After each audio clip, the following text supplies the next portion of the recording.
Meet Phil. Phil is passionate about Brazil.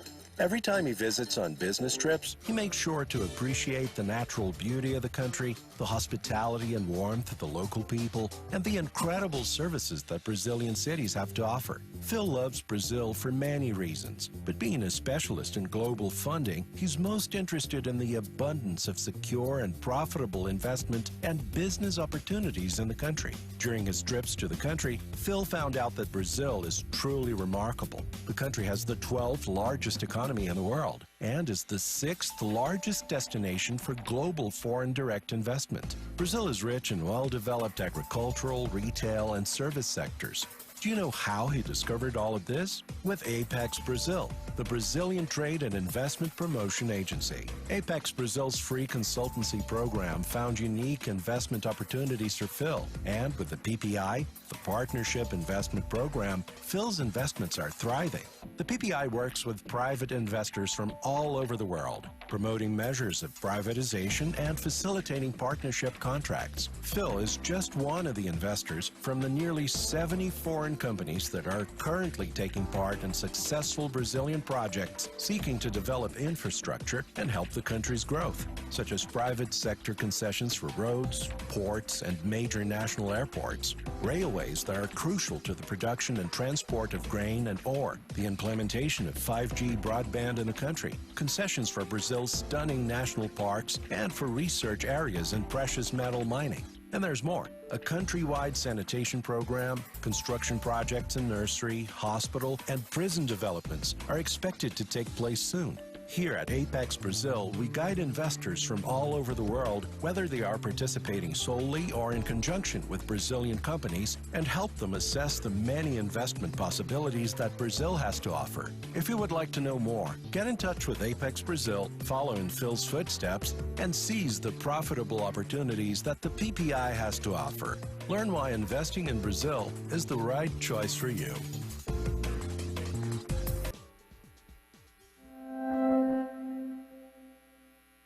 Hello and welcome to our demonstration of the Pathable virtual and hybrid event platform. On the Pathable platform, attendees can access content through the event website on a computer or from the mobile app. Today, we're taking a look at the functionalities and capabilities of the virtual experience through the desktop. This is Vision Summit, Pathable's virtual demo event website. We've used Vision Summit as an example to illustrate what a virtual event could look like. We will walk you through each component of the site to illustrate some of the capabilities and features of the platform. Your homepage is the first thing that attendees will see when they visit your event website. Here you can highlight key event content, recognize sponsors and partnering organizations, spotlight event speakers or entertainers, and give your audience a taste of what they can expect to see at your event.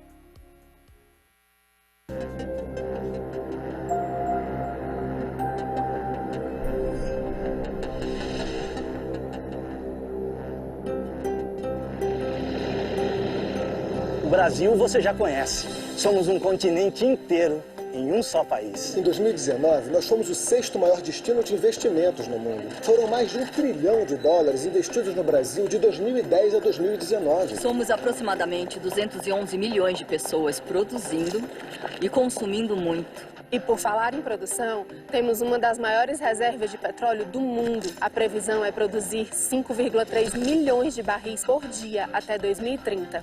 Nós estamos entre os 10 maiores produtores e consumidores de eletricidade do mundo. Quando o assunto é sustentabilidade, os insumos renováveis representam 84% de toda a geração elétrica de todo o país. E ainda temos a expectativa de receber 150 bilhões de dólares em energias renováveis até 2050. Qualidade e competência cruzam céus todos os dias e nos mantém entre os 4 líderes mundiais no setor da aviação. Já no agronegócio, novas tecnologias e oportunidades fazem literalmente o céu ser o nosso limite. Da plantação à colheita, a implementação de inovações e a busca por métodos sustentáveis tem sustentado famílias, movimentado a economia de muitos municípios e ampliado a produção agropecuária nacional.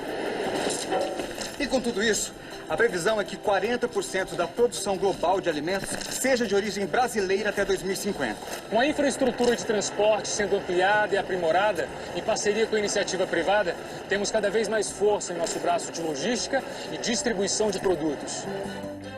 Em um momento em que o mundo discute saúde, o Brasil reforça o seu valor. 75% da população brasileira utiliza o Sistema Público Universal de Saúde.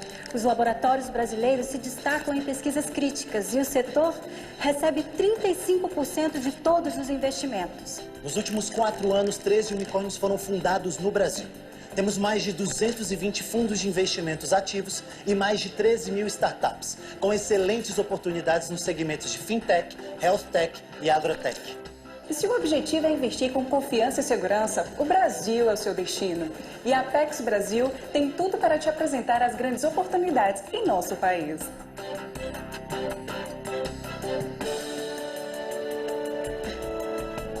Invista no Brasil. Invest in Brazil. Inviertas em Brasília. Invista no Brasil. Toutitai Baci. Invista no Brasil. Invest in Brasil. Inviertas em Brasília. Invest in Brazil. Toutitai Baci. Invest in Brazil.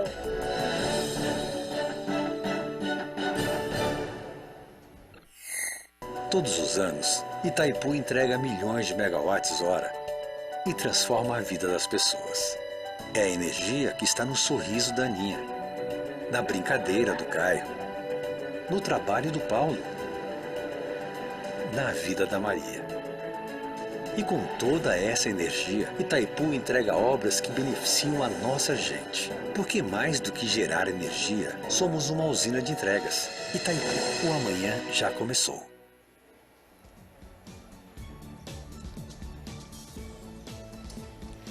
Olá, bom dia! Vamos dar continuidade à programação do Fórum de Investimentos Brasil 2021 com a apresentação do painel Inovação, Startups e Unicórnios, oportunidades de investimento em mobilidade, finanças, saúde e segurança. Lembramos que este evento está sendo transmitido pela plataforma Pathable e que possibilita acessar a área expositiva do evento, selecionar os painéis que deseja assistir e aproveitar as oportunidades disponíveis de networking com outros participantes. Nosso ecossistema é de inovação, com diferenciais que aceleram negócios em áreas estratégicas para o desenvolvimento. E o nosso país é o Brasil, sede da maior comunidade de startups e unicórnios da América Latina. E o principal destino de investimentos em Venture Capital e Private Equity da região. Mais que o mercado, o Brasil é o lugar certo para empreender. E a fronteira de tendências emergentes que pode transformar o mundo para melhor. Mas até onde vai essa vocação empreendedora? Qual o futuro das fintechs e outras soluções inovadoras do Brasil? E como as políticas públicas podem incentivar o surgimento de negócios exponenciais? Startups e unicórnios. Oportunidades de investimento em mobilidade, finanças, saúde e segurança.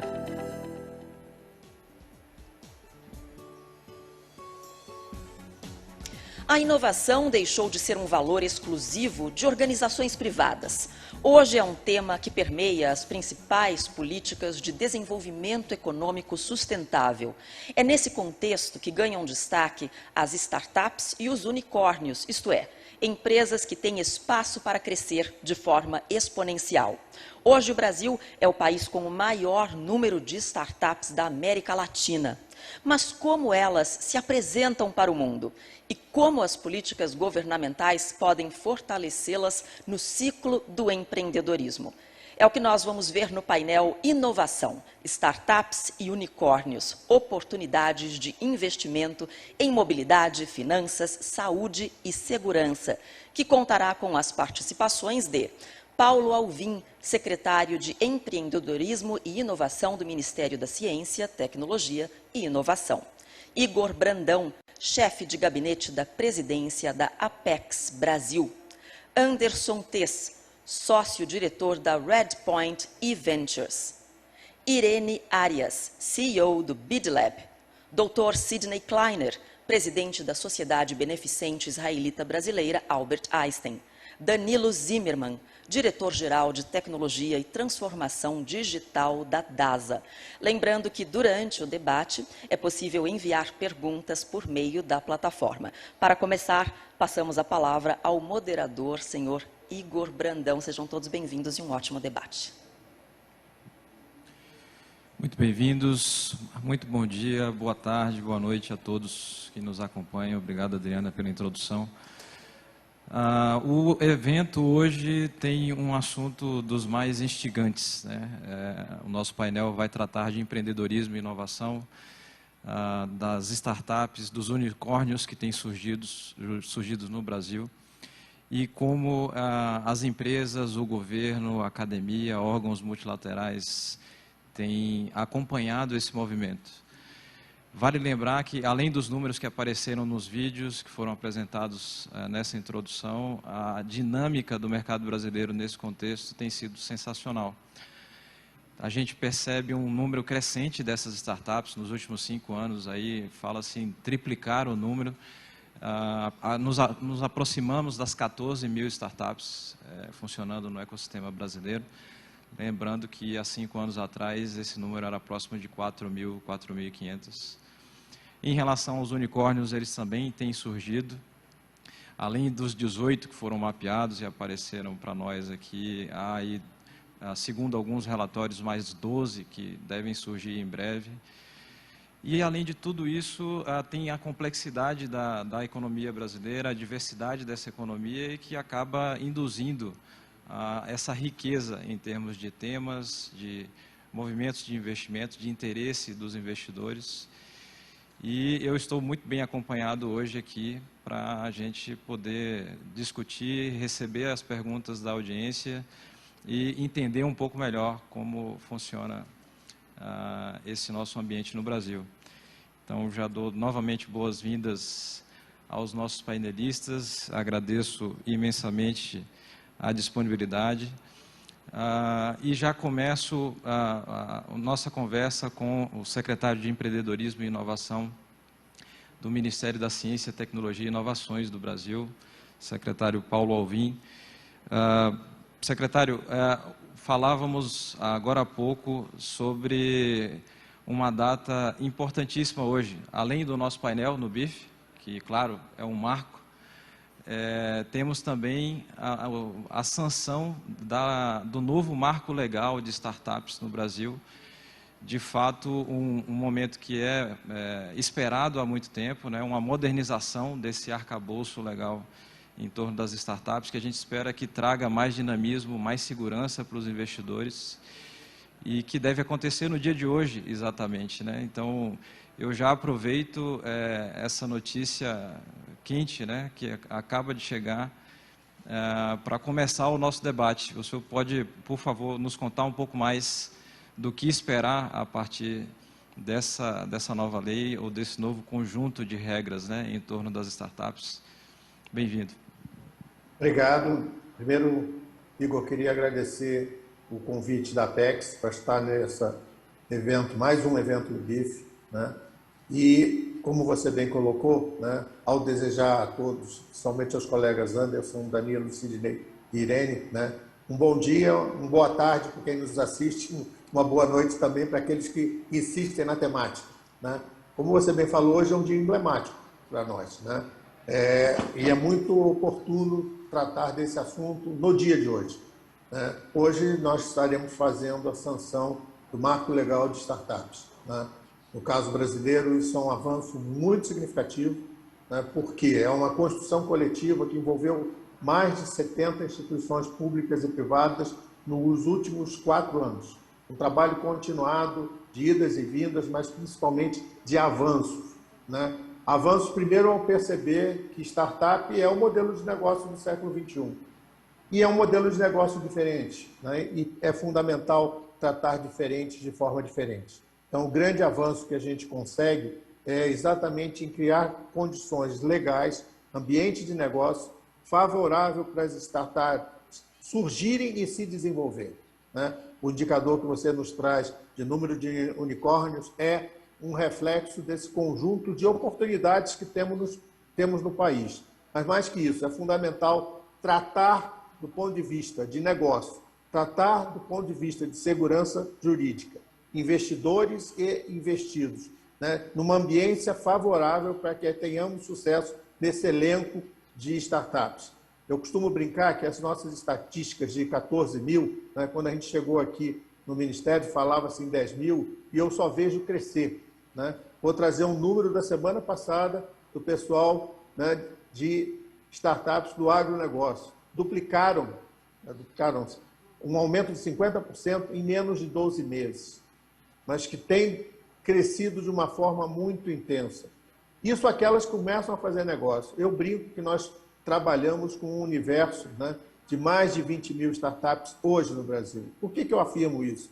Porque não tenha um dia que eu não acesse algum evento de startup que esteja acontecendo em alguma região desse país, né? E aí é um movimento interessante. As startups se espraiaram por todo o território brasileiro, muito em decorrência desse espraiamento que a gente conseguiu, né, do ecossistema de inovação. Porque nós estamos falando de empreendedorismo inovador. Então, a base de inovação é fundamental para que a gente tenha sustentabilidade para o desenvolvimento das startups. Mas, mais que isso, é em função de um conjunto de iniciativas, né? Você listou, o nosso painel hoje está centrado em finanças, né, saúde, mobilidade urbana, né, e segurança, né? Esses são quase que um processo natural de problemas que são colocados, né, seja para o setor produtivo, seja para a sociedade, que precisam prontidão e precisão na solução. E as startups, ao trabalharem por propósito, a trabalharem dentro de uma lógica de cooperação e inovação aberta, fazem isso de uma forma muito ágil e competente. Então, esse modelo de negócio se apresenta como uma solução para a resolução de problemas do setor produtivo, do setor empresarial, mas principalmente para a sociedade como um todo. E as soluções que a gente tem conseguido, em especial pós-pandemia, ou no ambiente de pandemia, no caso específico de saúde, né, no pós-pandemia, na estratégia de transformação digital do país, né, isso são janelas de oportunidade que demonstram como vamos conseguir escalar. E o marco legal traz exatamente algumas coisas fundamentais para esse avanço sustentável, né? Para um avanço que integra um conjunto de políticas públicas que foram conseguidas ao longo dos últimos 10 anos nos níveis federal, estadual e municipal, além de uma maturidade do ecossistema de apoio a startups por instituições de apoio, aqui Anderson representa uma parte desse movimento, né? Mas principalmente pelo conjunto de instituições que dão suporte, né, ao desenvolvimento das startups, que trabalham com modelos de cooperação, que trabalham com modelos de compartilhamento e, com isso, dá mais garantia para o sucesso no ambiente de negócio.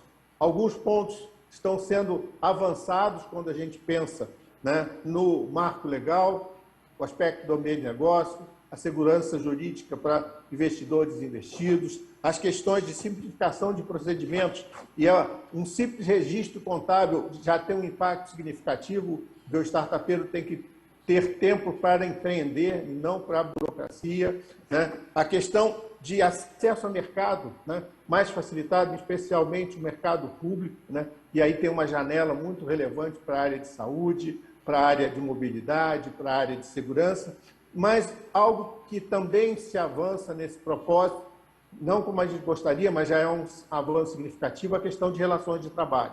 As relações de trabalho no ambiente de uma startup são bem distintas de um modelo clássico de emprego, de relação trabalhista, de CLT. Então, são alguns avanços que se conseguiu nesse processo de construção coletiva. E aí, nessa introdução, gostaria de ressaltar a parceria com o setor parlamentar, né? O Congresso foi parceiro desde o primeiro momento que foi colocado pelo Ministério da Ciência, Tecnologia e Inovações e o Ministério da Economia a proposta de marco legal em consulta pública.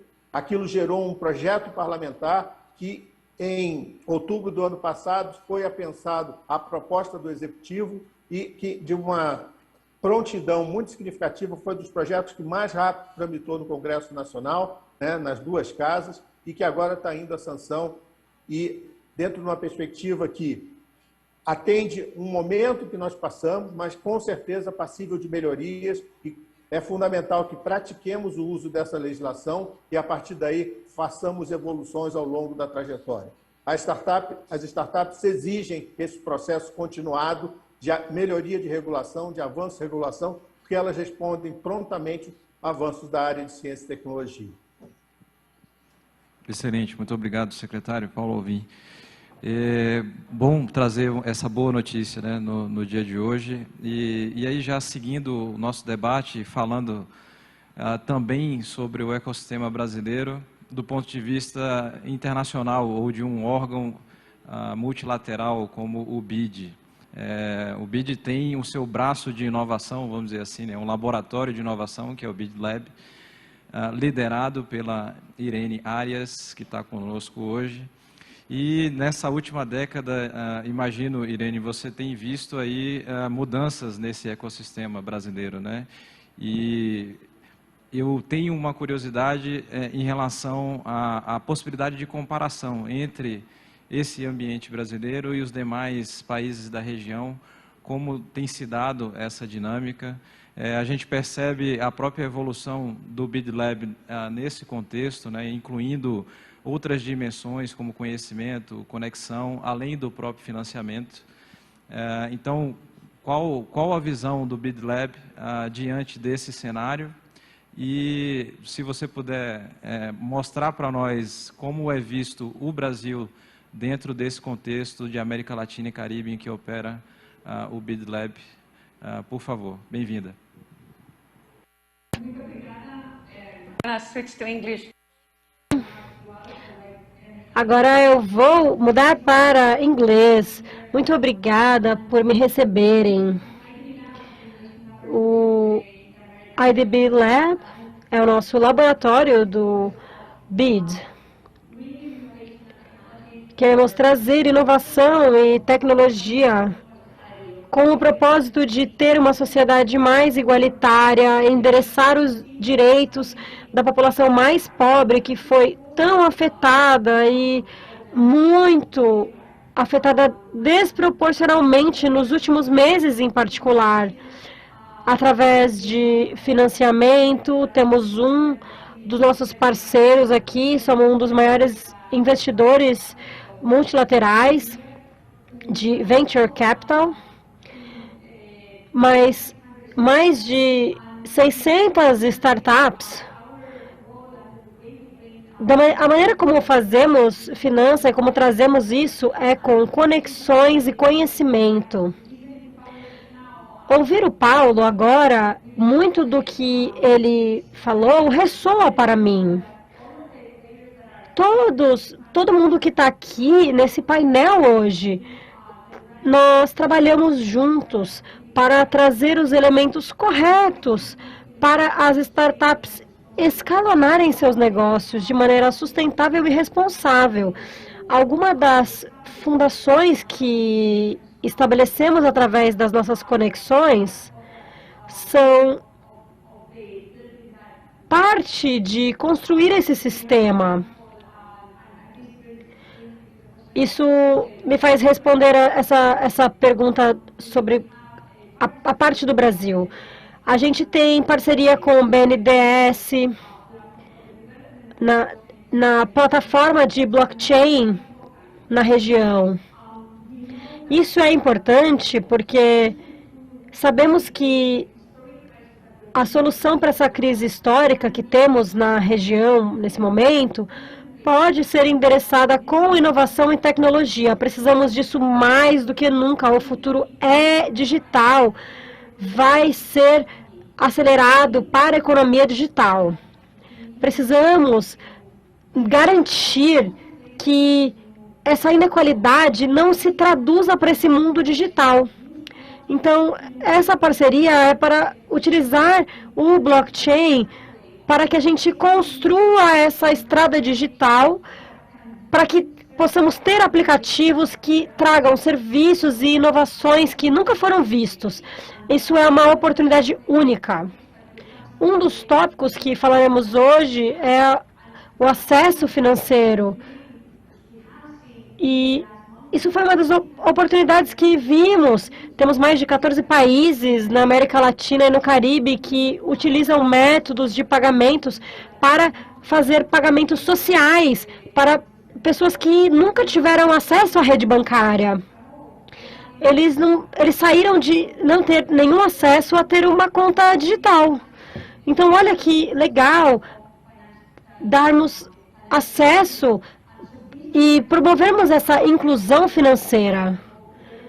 Então, isso é uma das coisas que eu explico junto com muitos outros departamentos de que eu faço parte. Falando especificamente do Brasil e como vemos o Brasil dentro desse ecossistema global, mas especificamente América Latina e Caribe, a gente vê com muito potencial. Muito claro pela densidade e tamanho do mercado, que é um fator óbvio. Muitas startups são bem-sucedidas em crescer exponencialmente no Brasil, mas deixa eu dar alguns dados. A gente teve investimentos de 4 a 5 bilhões de venture capital. E o Brasil é o maior mercado. Mas o mais importante é que em 2021, em 4 meses apenas, 4 bilhões foram investidos no Brasil em venture capital. Mais de 7 bilhões para o ano. E mais importante, é um sistema muito mais maduro do que outros dessa região. Temos mais êxitos que em outros países. E a gente teve mais de 163 transações em 12 meses. Mas a gente também está estudando para ter startups na biotech, agrotech, que agora são um forte nicho. E startups para o mercado de capital, startups para abertura de capital na bolsa, listadas na B3 nas últimas 2 décadas. É um bom mercado para crescer, mas não apenas isso. É um mercado muito maduro e coisas muito boas estão acontecendo para criar esse ambiente correto. E precisamos garantir que isso se espalhe dentro do Brasil. A gente está trabalhando duro para levar os benefícios, por exemplo, de São Paulo para o Nordeste do Brasil e outras partes da região. Obrigado, Irene. Ótimos dados e vários ganchos aqui para a gente tratar na sequência. Um comentário sobre essa questão da coordenação dos atores, né, que formam esse ecossistema. A Apex enxerga a importância disso muito claramente. E temos um programa, inclusive, chamado Startout Brasil, que inclui diversos ambientes de inovação, diversos atores de governo, os empreendedores, para oferecer acesso a mercado internacional a essas startups que surgem aqui no nosso mercado. Então, mais um exemplo de concertação e o testemunho nosso da Apex de que isso é fundamental para que esses programas tenham efetividade e vida longa, né? É o que a gente quer. Mas, seguindo nossa sequência, temos aqui a satisfação de contar com o Dr. Sidney Kleiner, presidente da Sociedade Beneficente Israelita Brasileira Albert Einstein, ou mais conhecido entre os amigos brasileiros aqui só de Einstein. Dr. Sidney, por favor, gostaria de explorar um pouco essa jornada do Einstein rumo à inovação. Isso vem acontecendo há bastante tempo. É uma instituição que aqui no Brasil é uma referência, né, do ponto de vista da indústria da saúde, com técnicos, um time de excelência, e que fez essa guinada estratégica, né, rumo à inovação, inclusive criando uma incubadora, o Eretz Bio. A gente vai falar um pouco mais sobre isso. Mas a primeira provocação que eu faria é como funcionou essa mudança de cultura, né, numa empresa com esse DNA rumo a essa cultura de inovação, né, e a própria criação da diretoria de inovação. Se o senhor puder compartilhar conosco essa experiência, será fantástico. Bem-vindo. O seu microfone, imagino que esteja mudo. Ainda não ouvimos. Ok? Ok agora, por favor. Muito obrigado, Igor, por suas palavras, pelo convite e estar ao lado aí de pessoas importantes no cenário da inovação. É um privilégio estar aqui com vocês. Eu sou cirurgião do aparelho digestivo, né, e exerço a minha atividade médica. E talvez, e no final eu vou poder voltar a isso remeta talvez a alguns dos segredos do sucesso, talvez de uma transformação cultural que precisou, ao longo do tempo, criar a sua infraestrutura e o ambiente adequado para que ela fosse implementada. O Einstein, dentre as organizações de saúde, talvez seja uma das mais novas do Brasil. O Einstein completou ano passado 65 anos da sua fundação. Ela foi fundada a sociedade em 55, mas o hospital abriu suas portas em 1971. E o hospital foi fundado já com a premissa de geração de conhecimento, com excelência do atendimento à saúde e principalmente responsabilidade social. E dentro desse senso de geração de conhecimento, as iniciativas fizeram com que o Einstein, colocado naquele momento numa região afastada do centro de São Paulo e entendendo que seria um hospital frequentado por grandes professores do cenário da medicina da cidade de São Paulo, isso não aconteceu. E talvez seja um dos principais motivos pelos quais, desde a sua fundação, o Einstein passou a ser frequentado por médicos jovens que, saindo da academia, tiveram aí, vislumbraram uma chance de desenvolver suas carreiras no hospital, que começava numa época em que a ponte para passar do lado de cá do Rio Pinheiros era uma só na Cidade Jardim e tinha uma mão única, quer dizer, os carros andavam, paravam e voltavam do outro lado, era uma região praticamente rural da cidade de São Paulo. Porém, ao longo da história, e também por uma visão de inovação dos presidentes que me antecederam aqui, o Einstein, ao longo da década de 70, foi adquirindo e trazendo tecnologia muito mais pelo faro da gestão daquele momento do que propriamente por estudo de viabilidade econômica ou aquilo que provavelmente traria melhor desfecho na medicina. Isso fez com que mais e mais médicos jovens fossem atraídos a praticar as suas atividades uma organização de saúde que tinha praticamente qualquer tecnologia que era produzida no exterior, na Europa, nos Estados Unidos, e que havia a premissa de trazer aqui para dentro do hospital. Não por acaso o Einstein teve a primeira ressonância magnética do país e a segunda ressonância magnética do país aqui também. E isso foi complementado há 23 anos atrás com a criação do nosso Instituto de Ensino e Pesquisa, onde, muito mais pela característica dos médicos, era tão importante quanto gerar inovação a publicação de um paper, de uma pesquisa clínica ou de uma pesquisa translacional que viesse a resolver, do ponto de vista científico, algumas questões relacionadas a dúvidas quanto a diagnóstico e tratamento. Enfim, eu fiz um apanhado, obviamente, muito rápido, muito grosseiro, mas para tentarmos entender o que fez com que, dentro do nosso Instituto de Pesquisa, nós vislumbrássemos uma chance de criar a diretoria de inovação. Como eu falei, o ambiente propício à inovação, ele sempre existiu, tanto inovação processual quanto inovação na forma de acreditar em qualidade e segurança a todos os processos. Porém, no momento em que nós vimos a oportunidade não apenas de estarmos em trabalhos científicos publicados em revistas de alto impacto, a gente viu a oportunidade de criar daí um braço de inovação para que, de fato, isso gerasse uma propriedade intelectual, para que resolvesse gargalos internos dentro da nossa organização.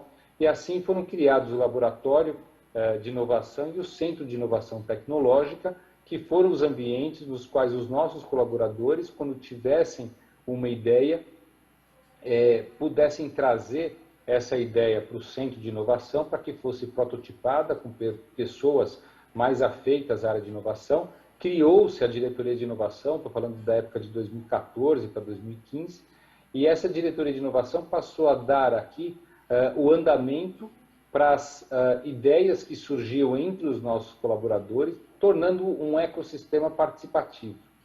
E esses dois ambientes, tanto o laboratório de inovação, que já produzia aplicativos, algumas coisas que resolvessem gargalos, tanto processuais quanto da assistência, pudesse também prototipar e testar dentro desse ecossistema, já que aqui nós temos as pessoas que fazem pesquisa, nós temos os pacientes, o ambiente, o equipamento, e isso culminou com a criação de quase 4 anos atrás com a Eretz Bio, que foi a primeira incubadora exclusiva, incubadora de startup exclusiva de saúde. Então, essa é uma trajetória que fala da mudança cultural de uma participação, de uma atividade que é muito tradicionalista.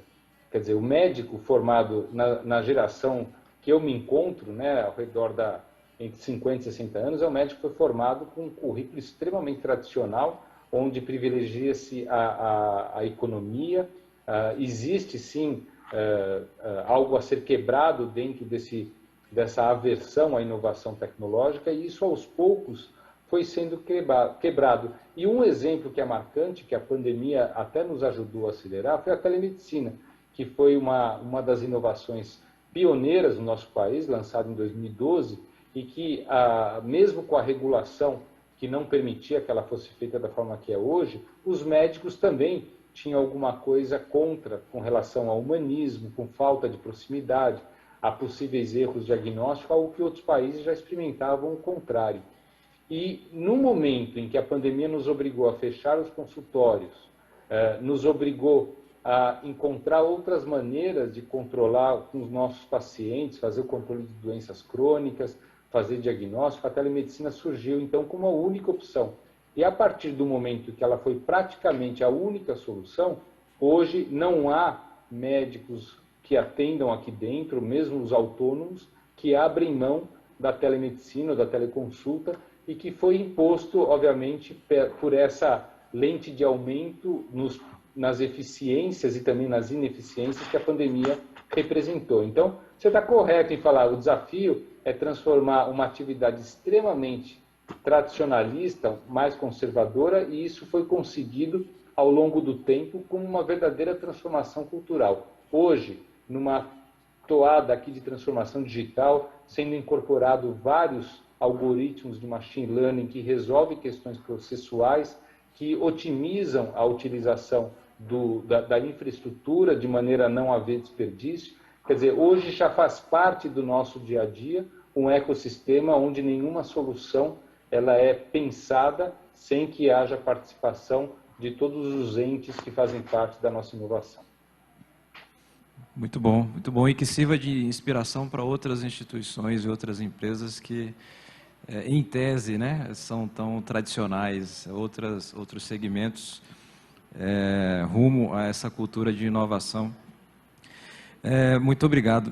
Seguindo aqui nossa sequência, eu vou contar com a ajuda do Anderson Tess, que é fundador da Redpoint Ventures.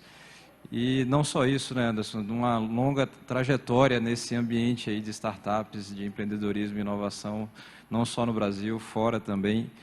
E talvez por isso, ou também por isso, tendo muito sucesso, né, com a gestora, com a Redpoint, tendo inclusive alguns emblemas, né, no portfólio. E eu queria fazer nessa primeira provocação uma pergunta relacionada ao teu processo de seleção e priorização de projetos, né? Como que você enxerga esse potencial nas propostas que chegam? É muito comum a gente ouvir a questão do time, né, a qualidade do time, a experiência dele, e como isso pode alavancar ou mesmo facilitar a pivotagem depois, né? Enfim, é isso mesmo. O que mais que vocês têm no radar nesse momento da seleção? Bom, antes de mais nada, bom dia. Super obrigado pela oportunidade de estar aqui com vocês. Entre amigos, inclusive, fica sempre melhor, né? Vários parceiros aí de lutas no ecossistema. Uma satisfação muito grande ver também como que o nosso universo de inovação e startups, né? Usando aí o termo que agora pode usar e ficou melhor compreendido na mídia, fazendo parte também da agenda do governo de uma forma tão explícita e tão positiva. Rapidamente aqui como contexto, eu faço investimento em empresas de tecnologia no Brasil usando Venture Capital desde 2003. Então, passei por um período que a gente carinhosamente chama na indústria de inverno nuclear, né? Depois da bolha do ano 2000 até por volta ali de 2010, 2011. E tive o privilégio de participar fundando uma gestora em 2012 desse ciclo grande que a gente está vendo amadurecer agora. Foi uma jornada impressionante o que a indústria tenha crescido e se sofisticado nesses 10 anos, sobremaneira nos últimos 5. A gente, quando começou a Redpoint, fazia uma lista das coisas que faltavam estar disponíveis no Brasil para que os empreendedores pudessem ter sucesso em empresas de alto crescimento. E hoje é uma satisfação muito grande poder falar que não falta nada. Todas elas podem melhorar e vão melhorar muito, né? Mas hoje a gente provoca o ecossistema dizendo que não tem mais desculpa, né? Não tem nenhum item que a gente não tenha, apesar de poder melhorar em muito várias das coisas.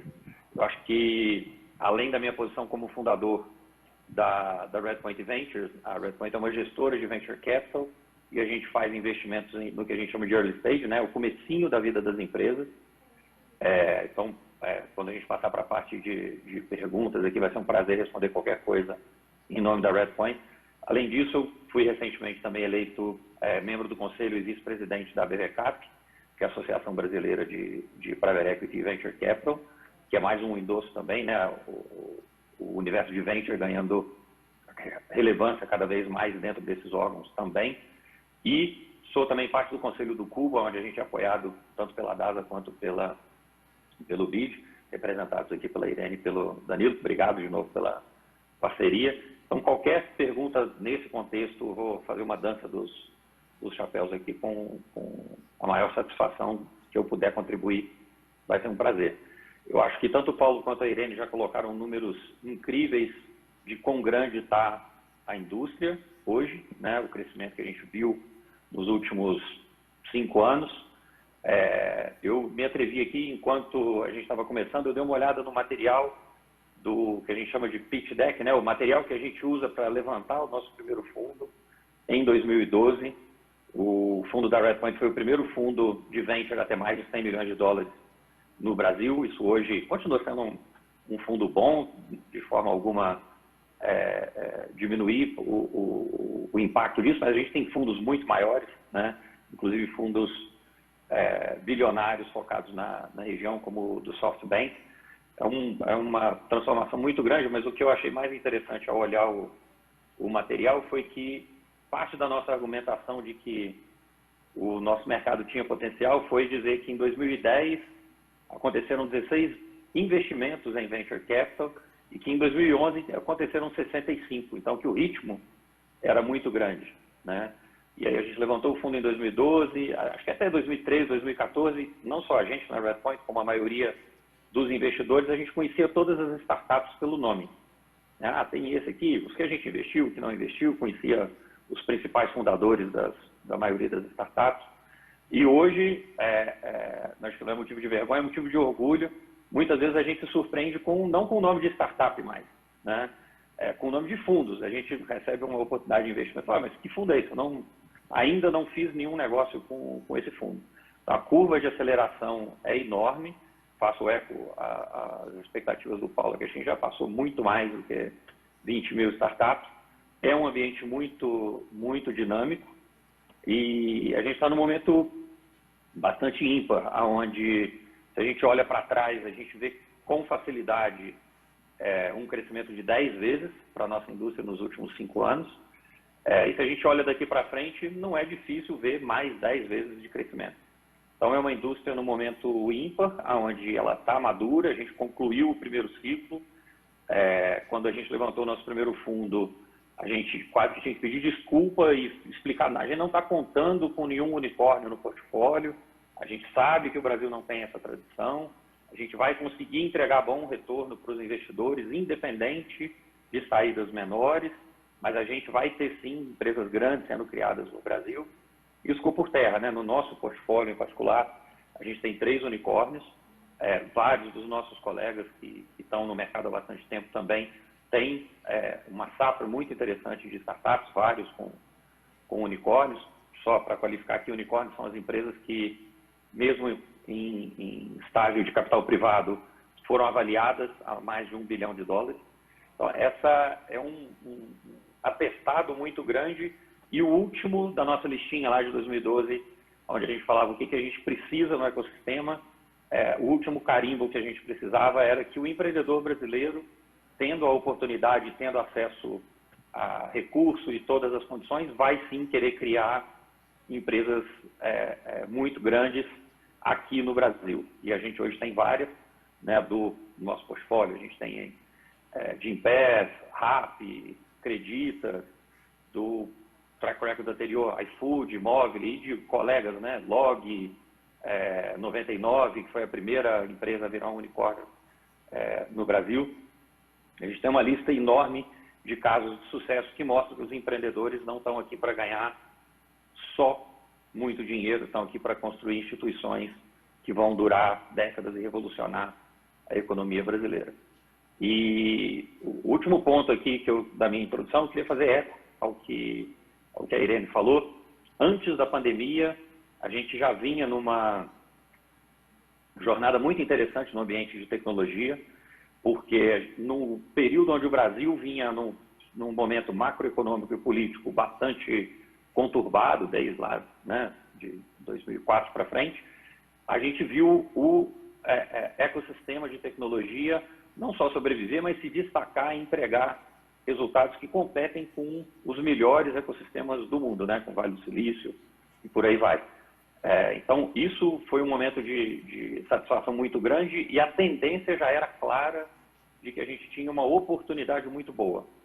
Eu acho que com a pandemia isso tudo foi acelerado, óbvio, a gente tem um custo humano enorme com essa pandemia toda, sem de forma alguma querer menosprezar isso, mas um efeito colateral dessa pandemia é transformar o que era uma oportunidade muito clara praticamente numa obrigação cívica de usar a tecnologia para reconstruir a nossa economia assim que passar essa fase mais conturbada e a gente puder entender o que realmente aconteceu com a economia como um todo e começar um novo ciclo daqui para frente, alavancando muito tecnologia.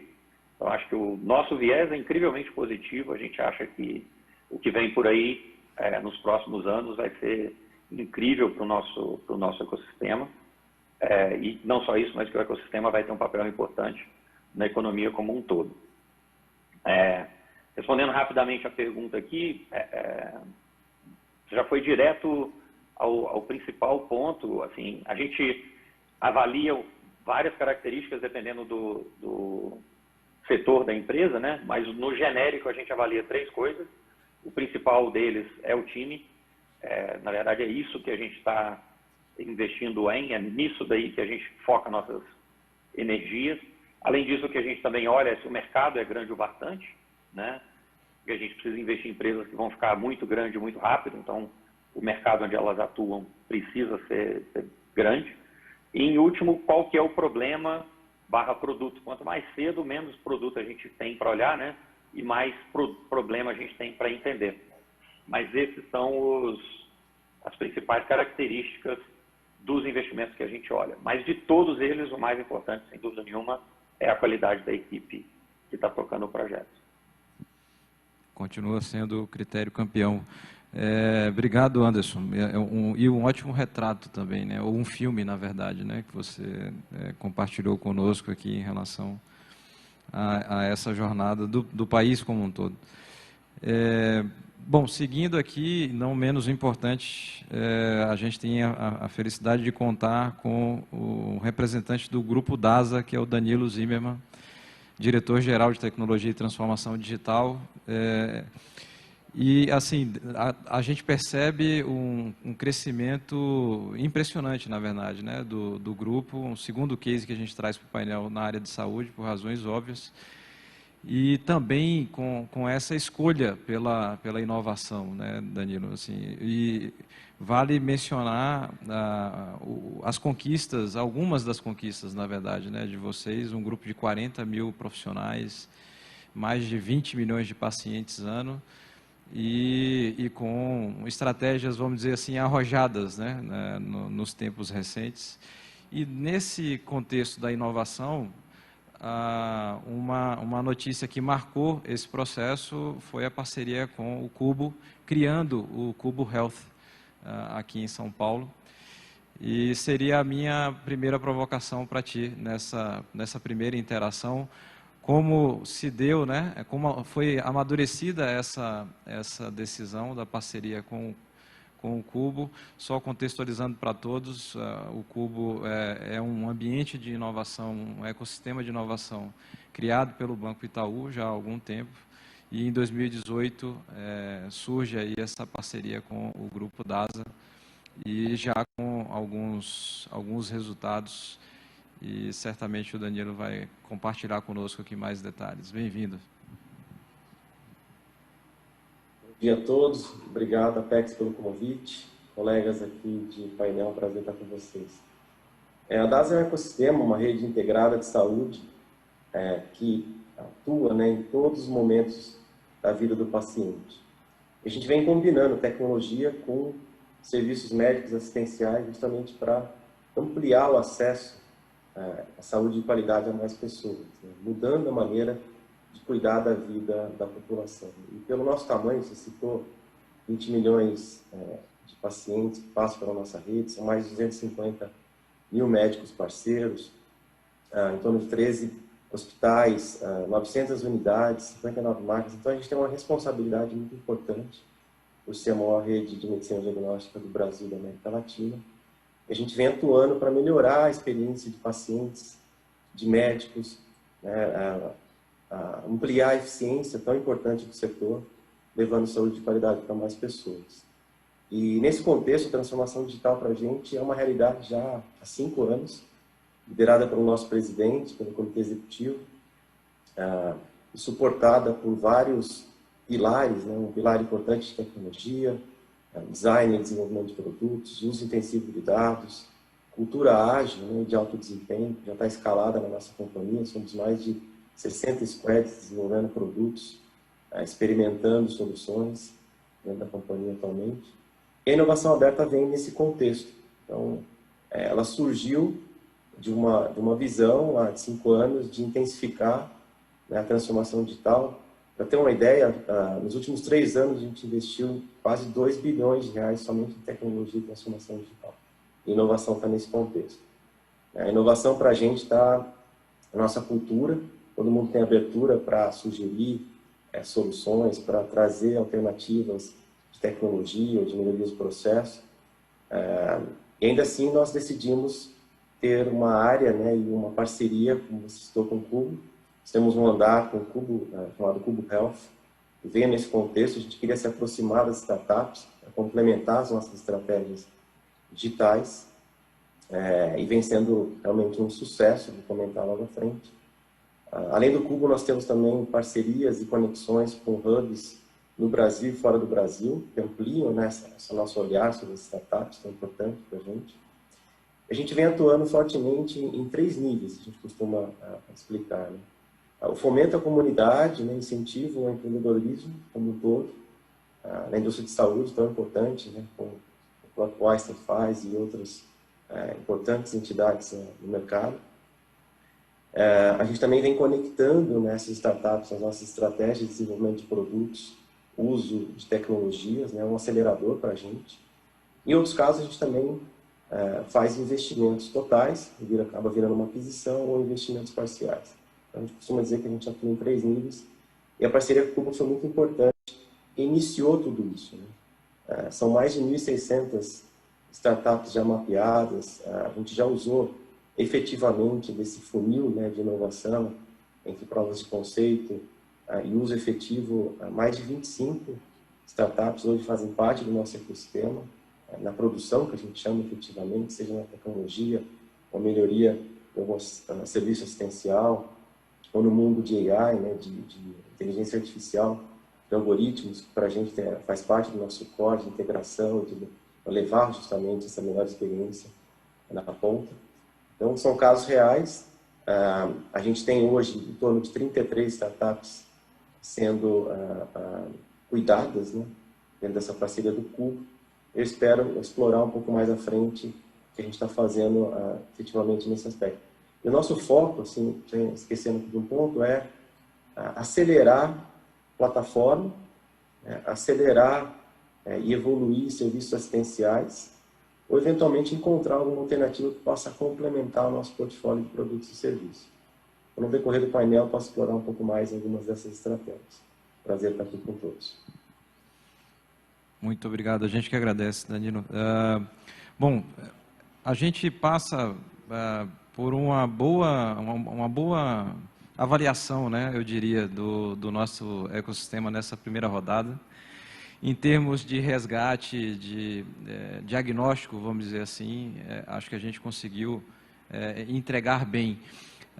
Eu faria uma sugestão da gente, de repente, olhar para frente agora um pouco mais, né? Então, em termos de o que fazer, do que virá, tendências, né? Então, eu pretendo, enfim, contar de novo com a ajuda de vocês aqui para a gente ter essa visão de farol. E vou voltar para o Anderson, da Redpoint Ventures, e puxar aqui um assunto em relação a medidas, em inglês a gente usa enablers, né? Mas quais as ações que poderiam alavancar ainda mais o surgimento dessas startups de sucesso, os unicórnios, eventualmente os tais decacórnios, né, Anderson? Na minha pesquisa aqui eu descobri que existe esse termo. E aí, se você puder dar uma atenção específica ou especial aos nossos segmentos, né, do painel fintech, mobilidade, saúde, segurança, alguma coisa que para esses segmentos, né, seja mais necessário, mais essencial do teu ponto de vista. Começamos contigo, por favor. Joia. Não, vai ser um prazer. Como eu mencionei, né, a gente tinha uma lista de deficiências no Brasil que agora estão todas minimamente atendidas, né? Acho que os principais enablers, como você chamou aí, que a gente precisava no mercado, como eu falei, era a característica, a demonstração clara de que a gente teria grandes empresas sendo criadas, né, que as startups iriam virar grandes empresas.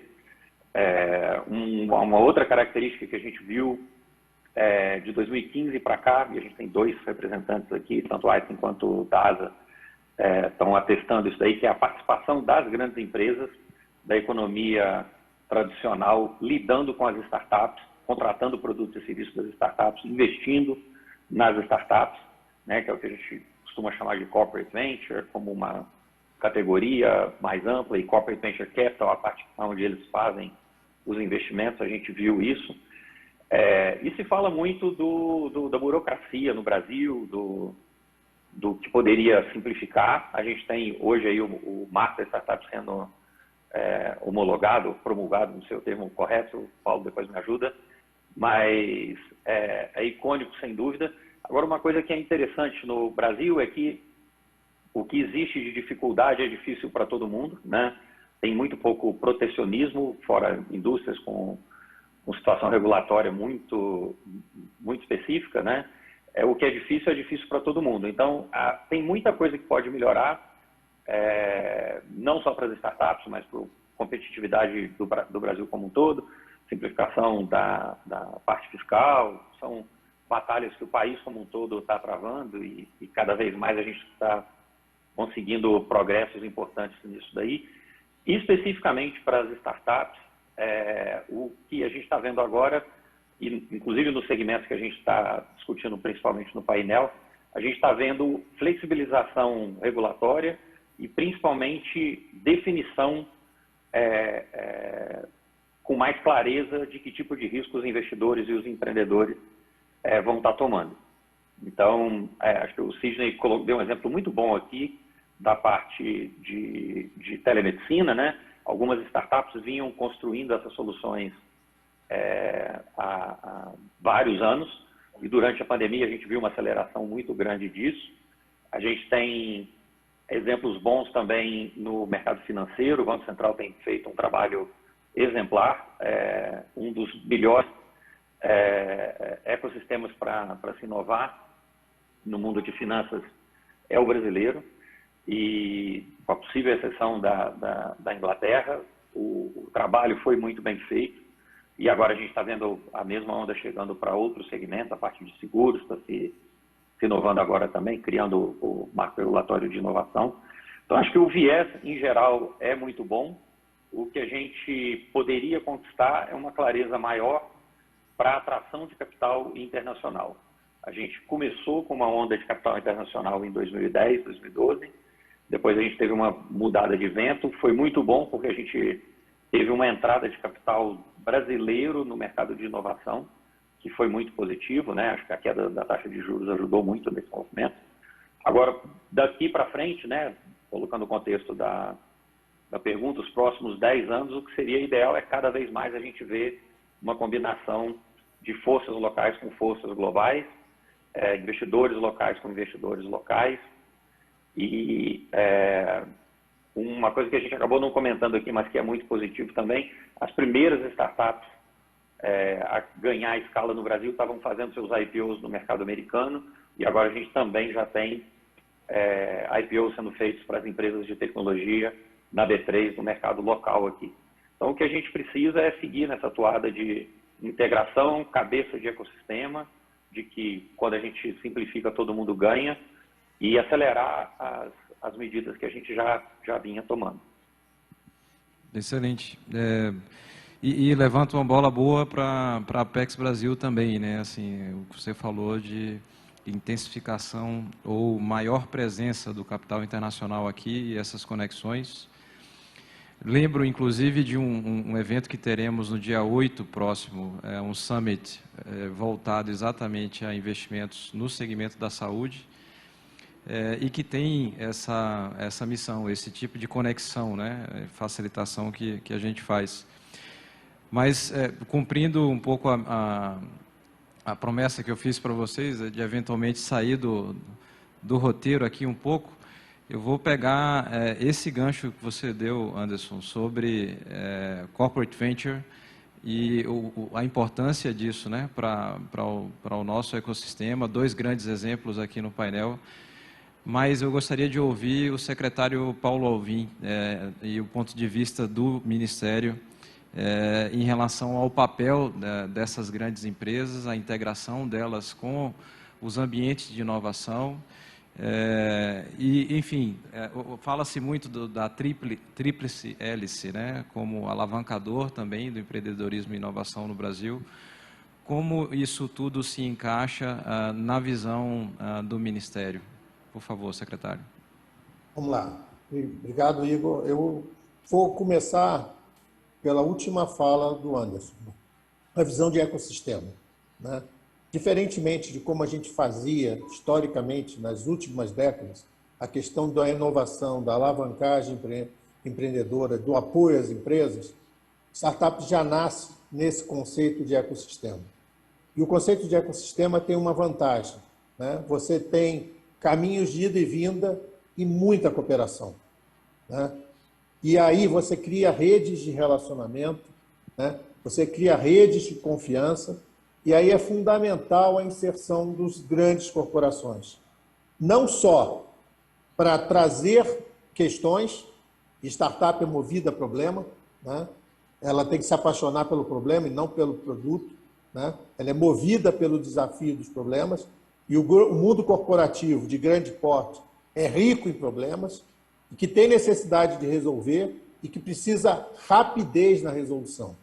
Só que as grandes estruturas têm, às vezes, dificuldades, porque são tantas as rotinas, são tantas as prioridades, né, que muitas vezes você perde tempo, perde as janelas de oportunidade.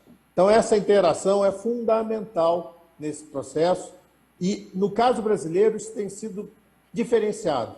Você vê em diversos setores, né, grandes corporações puxando e se apaixonando por esse mundo e entrando, como aqui foi colocado, no mundo das corporate ventures. Ele não só cria o mercado, abre o mercado, mas passa a ser investidor.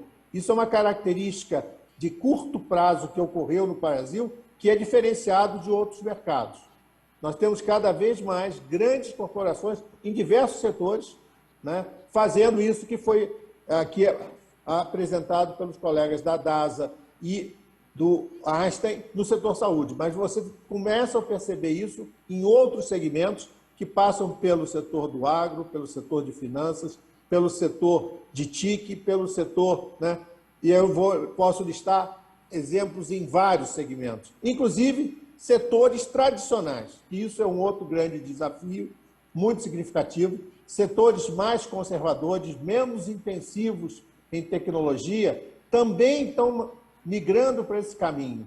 E com isso você faz uma teia muito significativa que irriga cada vez mais o ecossistema, né, de startups, centrado no desafio da inovação e da sustentabilidade.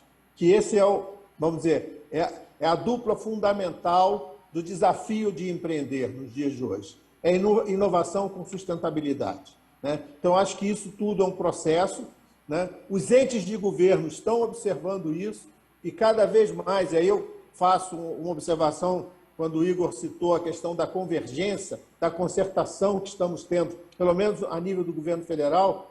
Desde 2019, nós temos um fórum onde a gente integra, né, para atender melhor as demandas. Então, são mais de 13 instituições do governo federal, né, do setor financeiro, do setor de ciência e tecnologia, do setor econômico, do setor do agro, que têm iniciativas que utilizam o mecanismo das startups como estratégia de desenvolvimento. E aí eu vou remontar a uma fala do ministro Marcos Pontes, que ele repete toda vez. Nós temos que gerar nota fiscal, nós temos que gerar, né, a questão de melhores remunerações, melhores postos de trabalho, né? E as startups estão sendo, nesse momento, exatamente esse vetor de alteração do quadro de oportunidades de trabalho, de geração de riqueza e com um forte impacto na melhoria da qualidade de vida. Ou seja, com isso eles desenvolvem territórios, com isso eles desenvolvem, né, o ecossistema, espraiamento das atividades econômicas e, muitas vezes, utilizando um diferencial. E aí, Irene, esse é um fator de atratividade estratégico para os times de startups. Qualidade de vida, que nós ainda temos em diversos territórios brasileiros, que é fator de dinamização, de ampliação das startups. A qualidade de vida do startupeiro, a qualidade de vida dos membros das equipes das startups tem sido um fator de atratividade e manutenção de startups no Brasil. Nós podemos desenvolver soluções globais a partir de qualquer parte do território brasileiro. Isso é um diferencial muito significativo, que isso tem sido fator de não uma exportação de startups, né? Nós temos percebido uma fixação de startups no Brasil, atuando no mercado internacional, prestando muitas vezes serviço mais lá para fora do que para aqui, e aí tem todo um processo de, mais uma vez, de melhoria, né, dos regulamentos, da estabilidade regulatória, da melhoria dos marcos de tributação para esse novo movimento, né? Ou seja, toda uma estratégia de mitigar riscos cada vez mais direcionados a partir das demandas concretas desse mundo das startups. Ou seja, o desafio, né, Anderson, a gente avançou muito, mas a gente tem muito que fazer para dar estabilidade para esse movimento, que isso não seja uma onda, isso veio para ficar, isso é a marca do século XXI. Muito bom, muito bom. São várias as externalidades positivas, né, do investimento nesse empreendedorismo e com inovação. E um deles exatamente isso, não só mais empregos, mas melhores empregos, né, os empregos do futuro.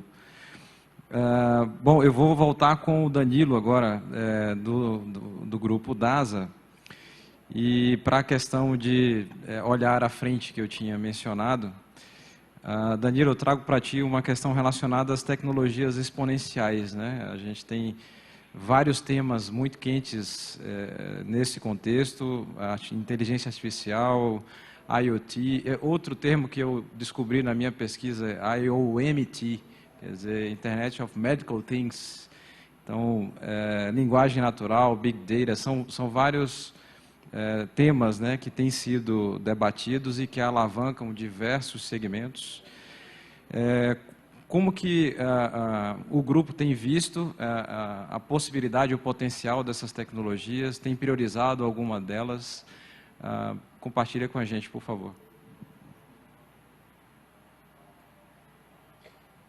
Essas tecnologias, elas estão disponíveis. Eu acho que a gente costuma dizer que o desafio maior não é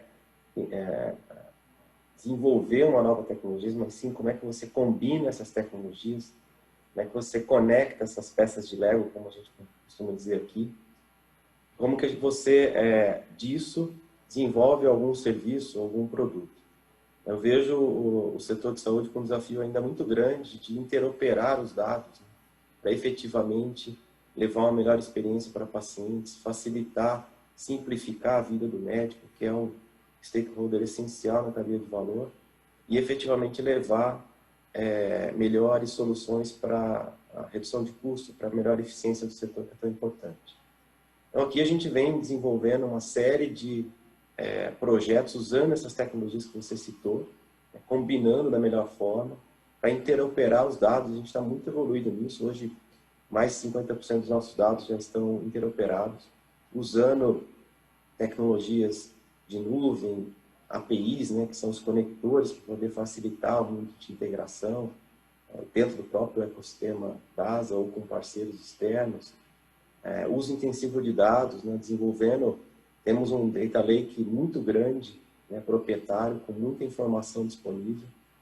Já há algum tempo, isso não estou falando agora de tempo de pandemia, só intensificou a pandemia, né, o uso dos canais digitais, mas a gente já vem desenvolvendo há bastante tempo. Então, Analytics, Data Lake e, obviamente, inteligência artificial em cima de tudo isso faz parte do nosso dia a dia. A gente vem colhendo uma série de resultados em cima disso, mas é um desafio constante, né? Tem uma questão cultural, porque, de novo, a tecnologia está disponível quando você quer levar uma solução dessa na ponta, como foi dito aqui, e a gente vem também incentivando continuamente ampliar essa questão de cultura ágil, cultura digital em todos os nossos 40 mil colaboradores, para que isso não fique restrito a uma vertical ou outra. Dentro dos nossos negócios, nós temos casos onde essa cultura ágil digital está muito mais envolvida do que outros, então ajuda, porque a gente acaba tendo um benchmark interno. Eu diria que o desafio grande do setor, que é o nosso também, não é identificar ou desenvolver essa tecnologia, sim como combinar, como interoperar essas tecnologias para efetivamente levar resultados na ponta. A melhor experiência para o paciente, para o médico e para a redução de custo, maior eficiência do setor. Muito bom, muito obrigado. Vou seguir com a Irene agora, e nessa linha das tendências, né? Uma questão mais voltada para esse aspecto da sustentabilidade, Irene, e a visão do BID Lab em relação a isso. A tua fala de abertura foi muito forte nesse sentido, de soluções inclusivas, né, de atenção a comunidades, a segmentos vulneráveis. É uma preocupação do banco, então, de certa forma, esse elemento está permanentemente, né, na atenção do BID Lab, mas existe esse buzz em torno do Environmental, Social and Governance, o ESG. Isso traz algum elemento a mais? Isso muda em algum sentido o approach do BID Lab? Ou é uma questão de terminologia, de atualização dos termos? Como que vocês enxergam esse elemento nas decisões, né, do BID Lab?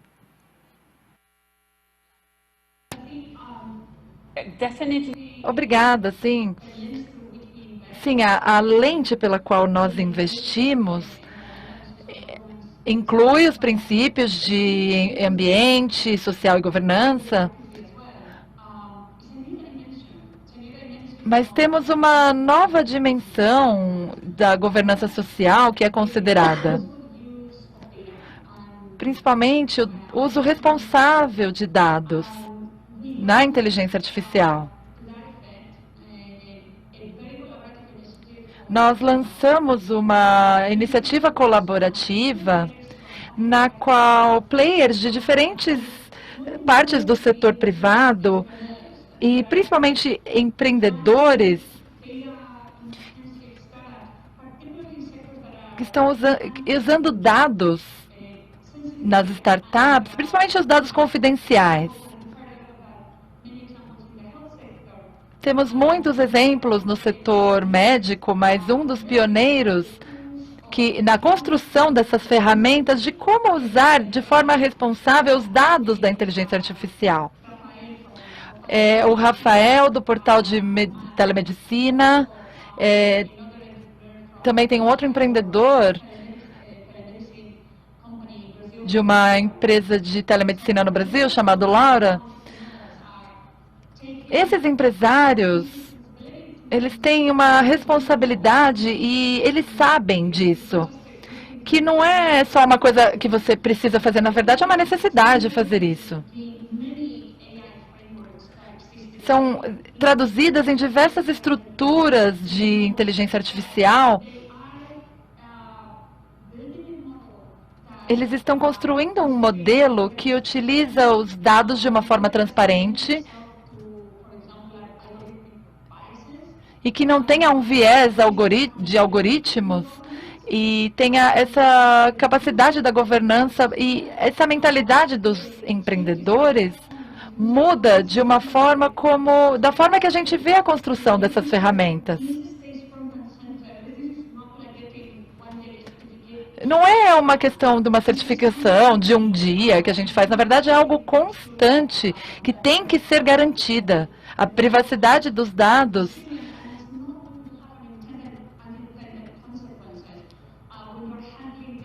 quando nós estamos lidando com dados de milhões de pacientes por dia, isso tem que ser direcionado, porque pode ter consequências caso aconteça alguma coisa.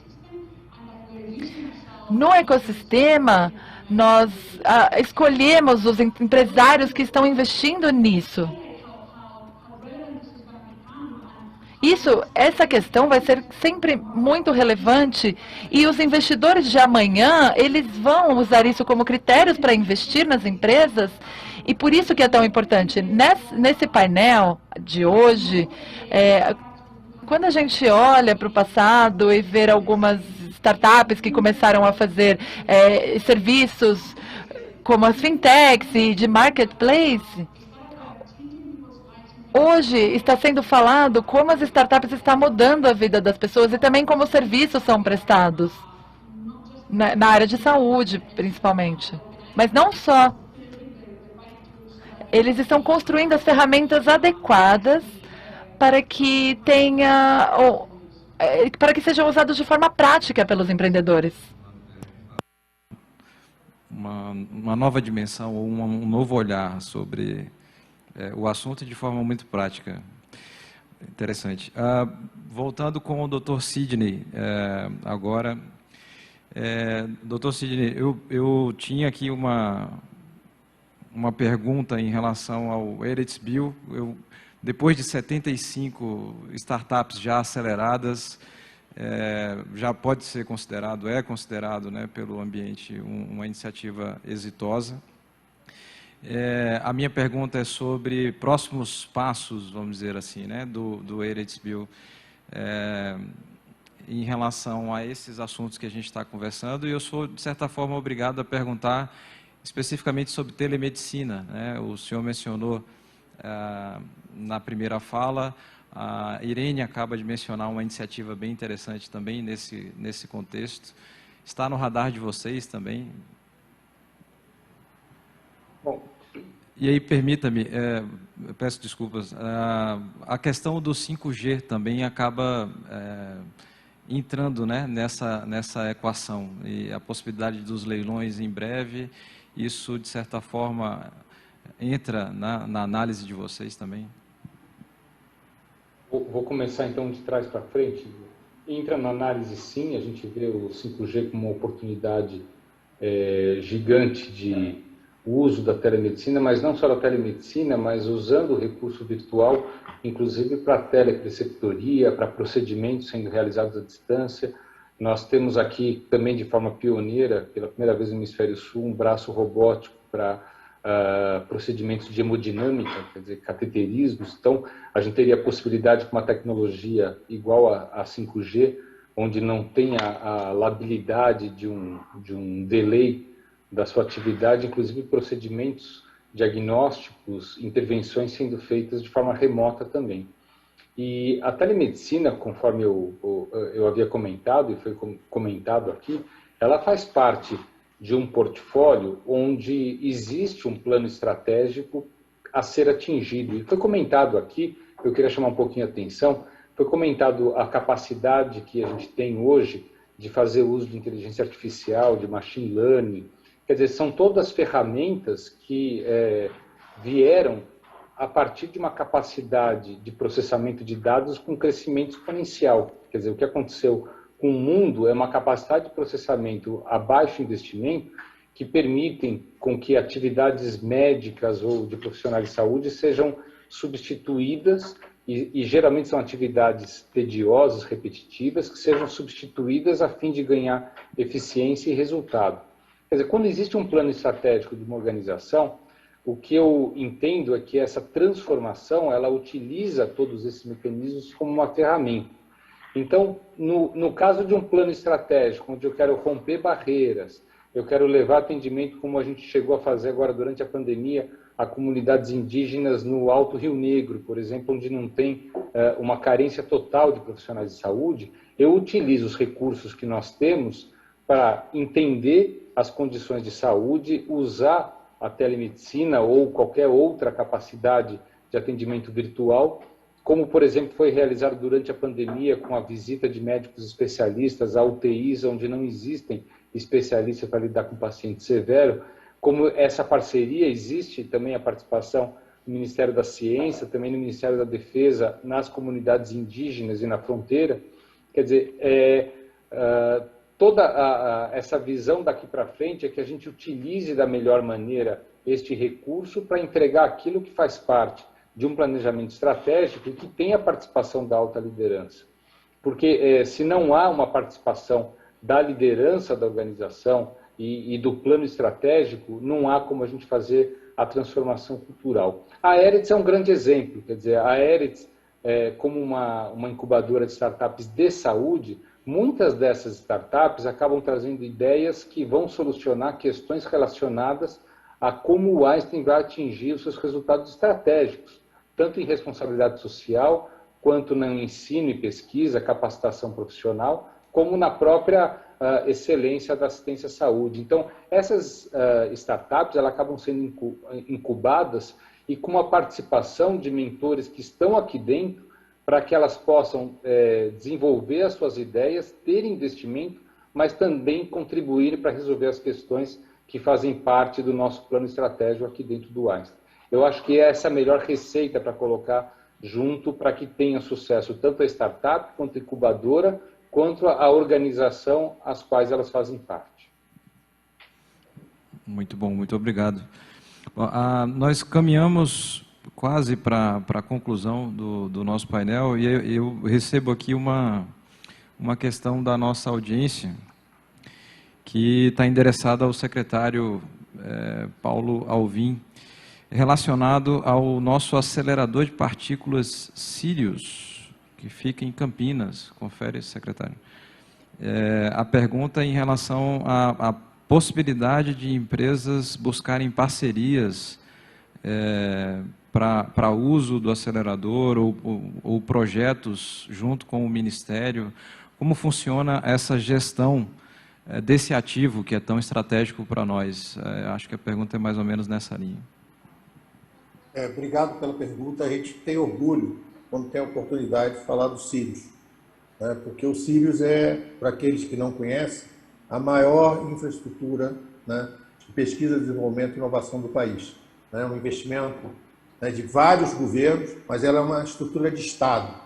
E tem uma lógica de prestação de serviços, não só para a academia, né, que tem contribuído, faz um belo trabalho, né, de pesquisa científica, né, utilizando as suas instalações, mas mais que isso, uma infraestrutura, né, que foi construída numa parceria com o setor empresarial brasileiro. 85% que nós temos nas instalações do Sirius foi desenvolvido por empresas brasileiras, que gerou uma capacidade tecnológica que hoje essas empresas, inclusive, prestam serviços e oferecem produtos para outras estruturas de pesquisa similares, mas nessa interação com o setor empresarial, né, nós temos dois caminhos simples, né? Uma é a aliança direta com o Sirius, e o Sirius é uma organização social vinculada ao Ministério, e várias empresas já o fazem assim, tem programas de pesquisa, né,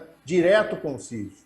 Mas a forma mais prática do exercício, o Sirius é uma unidade Embrapi.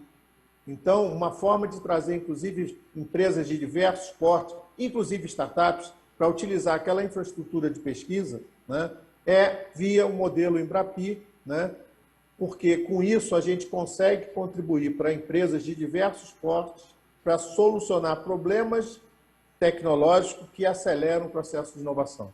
Então, essa interação é muito significativa e eu gostaria de fazer alguns destaques, né? O Sirius, com toda a sua infraestrutura de luz Cyclotron, né, que é fundamental na pesquisa, né, cada vez mais intensa, né, a partir de fotônica, né, e isso é uma das áreas promissoras de futuro, né? Tem 3 áreas aí que precisam ser monitoradas cada vez mais. Estamos falando e para a saúde isso é estratégico, né? Nós estamos falando de nanotecnologia, fotônica e acústica. Aí é uma janela de oportunidades de nova família de startups focadas muitas vezes em hardware, né, mas estratégico de desenvolvimento. Mas eu gostaria de ressaltar que o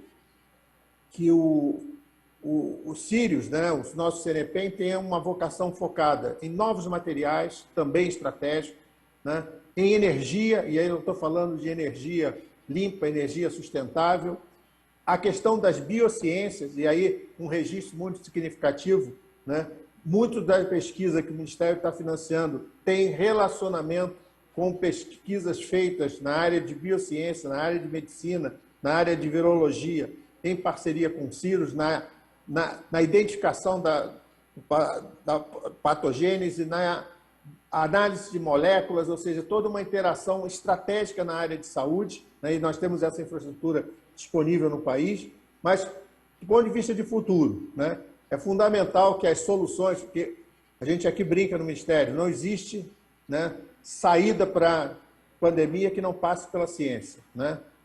Os doutores Sidney e Danilo podem demonstrar isso com exemplos concretos do que está acontecendo. Eu não estou falando só de vacina, eu estou falando a questão de equipamentos, eu estou falando a questão de remédios, né, de modelos de testagem, ou seja, tudo isso integrando tecnologias, como foi bem falado aqui, num processo de pelo Danilo, de integração tecnológica, de convergência tecnológica, tecnologias que estão disponíveis, mas que juntas passam a se construir em novas soluções de problemas, ou seja, tem toda uma interface, né?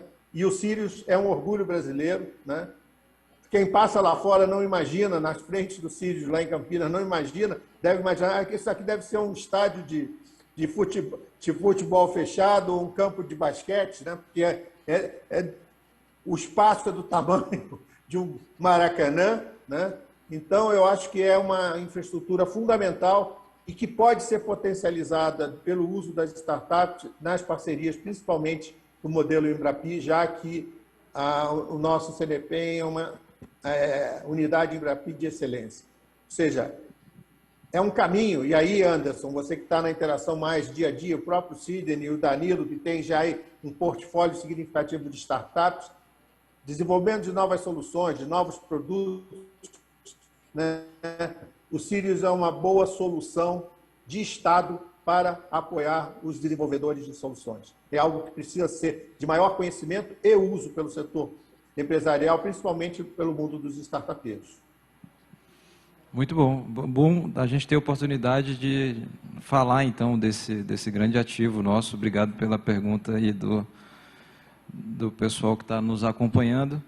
Como eu mencionei, a gente agora tem pouco tempo, então eu acho que é interessante ouvir um final thought, uma reflexão final de cada um de vocês, à luz das discussões que a gente teve aqui. Quando o papo é bom, o tempo passa rápido, né? Acho que a gente poderia ir além. Mas como estamos no ambiente das startups, eu diria que teremos um pitch final de cada um dos senhores e da senhora. Começando exatamente pela Irene, por favor. Irene, algo que você queira destacar em relação ao que conversamos aqui, não deu tempo, e o desafio é que seja em 1 minuto, por favor. Thank you. Obrigada. Primeiro, a maioria das soluções do futuro são altamente escalonáveis. Elas precisam pensar em sistemas interoperacionais, nessas redes de segurança e tendo os fundos corretos, a tecnologia correta, estamos prontos para isso. Quero convidar os empreendedores a entrarem em contato conosco se quiserem continuar a parceria com o laboratório BidLab. Estamos determinados a fazer isso ainda mais, porque essa emergência digital, precisamos ser muito deliberados para dar suporte para os modelos corretos, senão teremos problemas na sociedade.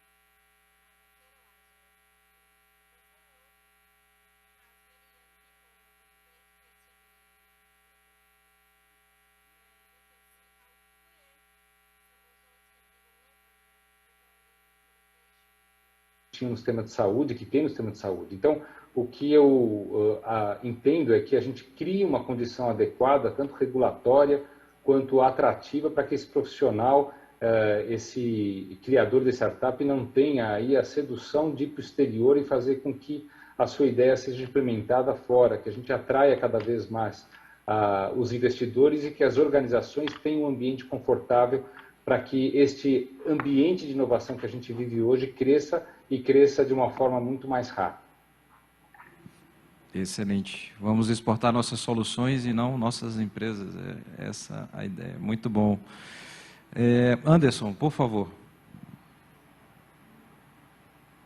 À medida que a gente vai ficando para o final, vai ficando mais difícil o desafio, né? Boa sorte aí, Danilo, de vir depois dos comentários, mas eu queria deixar uma palavra de otimismo, reforçar o que eu falei antes, né? Uma coisa que a gente aprende, a indústria de venture capital, a indústria de inovação, ela é muito sazonal, ela é muito cíclica, né? E uma coisa que a gente aprende com um tempinho de janela é que a maioria das grandes empresas, a maioria dos grandes casos de sucesso são criados durante e imediatamente após grandes crises. E se tem uma coisa que está bastante claro para todo mundo agora, é a combinação de uma crise global de escala sem precedente. O Brasil não é diferente, né? A gente tem, se quiser olhar isso como matéria-prima para empreendedorismo, como o Paulo falou, e eu concordo, a gente tem clareza disso e tem clareza também, como a Irene destacou, de que a solução vai ser digital. Então, eu acho que para quem estiver nos ouvindo aí, o público empreendedor, o investidor com certeza já sabe disso, mas poucas vezes a gente vai ter um momento tão óbvio para se começar grandes empresas quanto os próximos anos. Então, minha palavra de otimismo aí, meu elevator pitch de 1 minuto, eu acho que coube dentro, mão na massa. Eu acho que está na hora de começar grandes projetos. Excelente mensagem. Danilo, por favor. Tecnologia e inovação é core na base, de novo, super importante para o setor. A pandemia veio para ratificar e para acelerar soluções, como foi dito aqui. Demonstrou também que se a gente tiver a melhor tecnologia, a tecnologia correta, combinada com dados, machine learning, e especialistas, né, médicos, assistenciais, essa combinação é o caminho para realmente a gente levar uma melhor experiência para os clientes, uma redução dos desperdícios. Então, uma mensagem também de otimismo. Quem não iniciou grandes projetos, como o Anderson falou, é hora de iniciar. Se tem projetos ainda dormindo, é hora de acelerar. Aqui a gente vai continuar investindo em transformação digital, inovação. Sabemos a nossa importância para o setor de saúde no Brasil. E estamos fortes com o nosso propósito de transformar a saúde, realmente ser a saúde que as pessoas desejam, que o mundo precisa. Foi um prazer estar aqui com vocês. Prazer é nosso, e a gente sabe que liquidez não falta, né? Então, essa é a hora mesmo. Secretário Alvim, por favor, seu último pronunciamento. Como o Anderson falou, o último é pior, né? Mas, somando a tudo que vocês já disseram, né, eu acho que tem algumas lições que são fundamentais no mundo das startups. Sempre a preocupação com o time. São as pessoas que fazem a transformação, são as pessoas que levam as startups ao sucesso. A segunda é nunca deixar de atuar em rede. A complementariedade é diferencial para o sucesso e para a competitividade. E, por fim, o olhar, né, para as tecnologias transformadoras, né?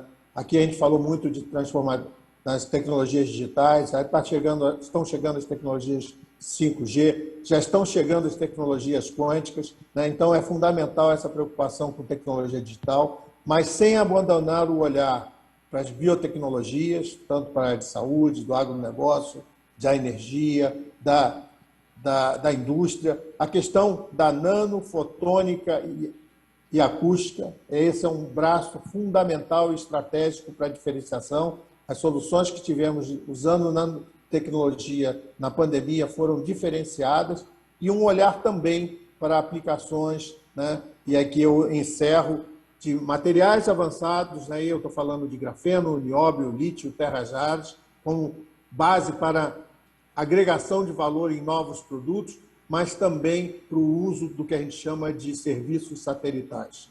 Aqui está uma grande janela de oportunidade, né? Que são um conjunto de oportunidades que nós seremos compradores. Fundamental de todo esse processo das startups. O Brasil não pode precisa deixar de ser consumidor de produtos de alto valor agregado e ser player no jogo, né, que a pandemia está abrindo aí de uma nova janela de oportunidades. Nós temos que ser produtores de produtos em grama e não em tonelada, né? Nós precisamos vender, né, grama de eletrônica embarcada, grama de satélite, grama de aeronáutica, em vez de ser exportadores de toneladas de commodities. O grande desafio, e quem vai fazer essa transformação necessariamente são as startups brasileiras. Sucesso e vida longa a esse ecossistema que já chegou à maturidade, só precisa agora escalar. Vida longa. Muito obrigado, secretário Alvim. Muito obrigado a todos os meus amigos que me fizeram companhia nessa última hora e meia. Principalmente a vocês que nos acompanharam também no nosso evento. Eu saí convencido de que vale a pena investir no Brasil. Contem com a Apex para isso. Temos todos os nossos canais à disposição e essa é a hora. Não é a minha palavra, é dos meus amigos aqui do painel. Até uma próxima. Muito obrigado. Muito bem, agradecemos aos painelistas e o Fórum de Investimentos Brasil 2021 faz agora uma pausa para o almoço. A programação retorna logo mais às 14h30 com a segunda e última parte da série de painéis temáticos. Até mais, bom almoço. Há 46 anos, a Smar desenvolve e incorpora em seus produtos tecnologias com o objetivo de suprir o mercado de automação com soluções abrangentes, avançadas, práticas, robustas e de custo efetivo. Porque a Smar está atenta às demandas de mercado para continuar antecipando-se ao novo e assim manter o seu pioneirismo nos processos de soluções tecnológicas. Smar Technology Company.